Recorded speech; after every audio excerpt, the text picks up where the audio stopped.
Hello, everyone.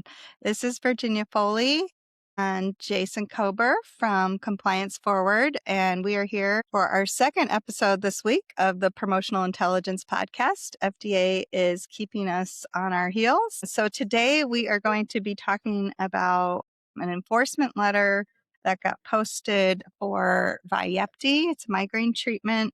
It was posted yesterday, July 7th. It was issued on June 24th. And I think we're going to call this one CFL Gone Wild.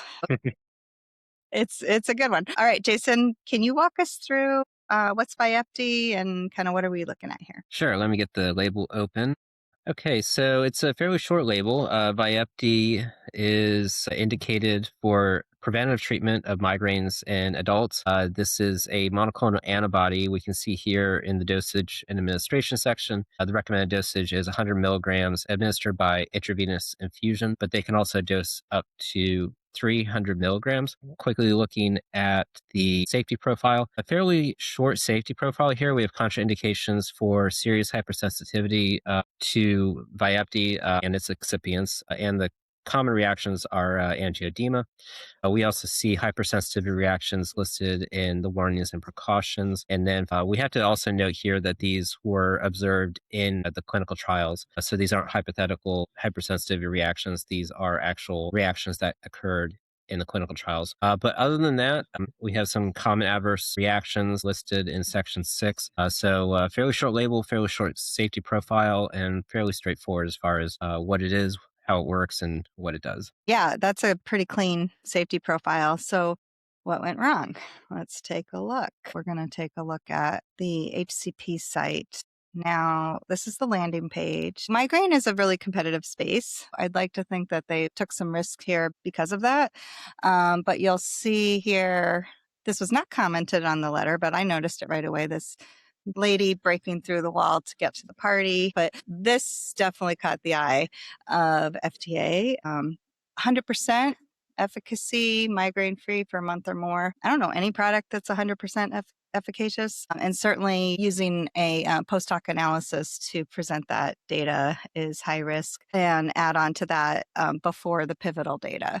So they did have some disclaimers in here, but it wasn't enough to substantiate this. There's two main issues with the letter that we found is overstating the efficacy based on the post hoc analysis. And then we have some PROs, patient-reported outcomes with quality of life statements below the pivotal data. So here's the pivotal data. So we keep going on. We've got some long-term safety data that's being used to support efficacy claims. So I guess that's a third issue. All of this is called out in the letter. These claims here, reducing the impact, meaningful improvement, all based on the fact that this data is not substantial enough to support these claims.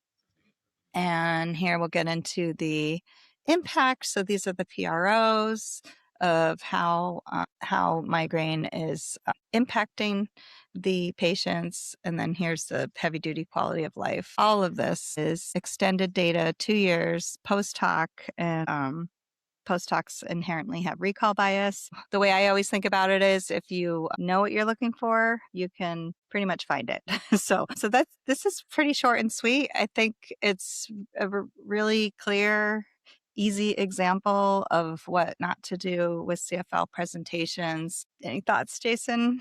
Anything I missed? I think that's good. The common theme that we've seen in all these CFL letters are, one, obviously you can't disclaim way bad data. Putting disclaimers on CFL presentations really isn't going to work. You do have to obviously present your data limitations with CFL, but you really have to let the data speak for itself. You have to avoid putting any kind of claims on it, making any kind of conclusionary statements. Anytime you're drawing conclusions from CFL data, making claims around it, not including the full study information and the limitations, it's going to draw attention from the agency. 100%. Sorry, pun intended. I think that's all we have for today. It's only Wednesday, and we've done 2 podcasts this week. So, like I said, FDA is keeping us busy. Hopefully, you find this useful, and we'd love to hear from you. If you like what you see, subscribe to the Promotional Intelligence Podcast at Compliance Forward on YouTube. All right, thanks so much.